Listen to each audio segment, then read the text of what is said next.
पैसों की अहमियत तो सभी को पता है, लेकिन आपने कोई ऐसा इंसान देखा है जो रोज सवेरे उठकर अपने पैसों को आग लगाता है? कोई नहीं है, क्योंकि हर कोई पैसे की वैल्यू को समझता है। बेरोजगारी भी बहुत है, सैलरी भी बहुत ज़्यादा नहीं है, और ऊपर से यह महंगाई का दौर, जिसके चलते आज के समय में पैसे बचाना और कम पैसे में घर का सारा खर्च संभालना किसी फाइनेंस की पीएचडी करने से कम नहीं।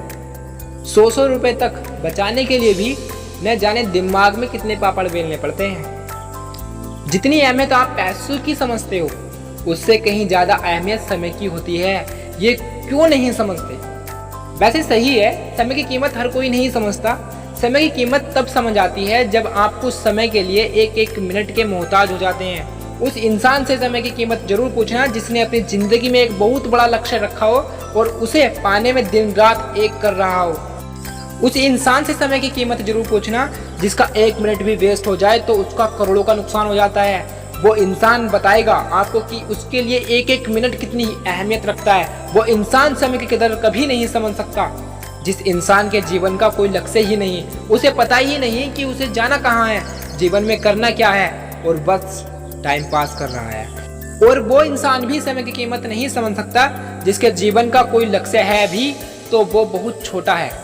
जिस इंसान के सपने विजन बहुत शॉर्ट टर्म में है तो उसके लिए भी समय की कीमत नहीं होती, लेकिन हमारे विजन्स यदि लॉन्ग टर्म हो जाए तो हम समझ सकते हैं कि हमारे लिए समय की क्या वैल्यू है। जैसे मान लो अभी आप एक स्टूडेंट हो तो एक्चुअल में अभी आपके लिए समय की क्या वैल्यू हो सकती है?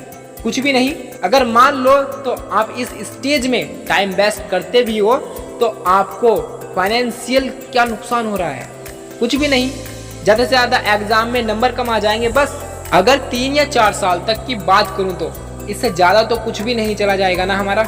लेकिन यदि हम इसी विजन को लॉन्ग टर्म कर दें तो फिर 10 साल आगे की सोचकर विचार करें कि आज जो हम टाइम खराब कर रहे हैं, फिर चाहे वो पबजी खेलकर या सारा दिन व्हाट्सएप और फेसबुक स्टेटस अपडेट करके और उसको चेक कर करके देखना कि कितने लाइक आए, कितनों ने देखा और कमेंट किया, या फिर रात भर बेबी सोना करके अपना कीमती समय ऐसे ही बर्बाद कर रहे हैं। तो इस वजह से अगले 10 से 20 साल में क्या नुकसान होने वाला है उसका शायद अभी आप अंदाजा नहीं लगा सकते।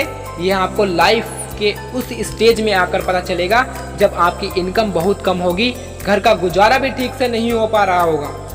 फिर उस समय आप अपने इसी वक्त को याद करके खुद को कोस रहे होंगे।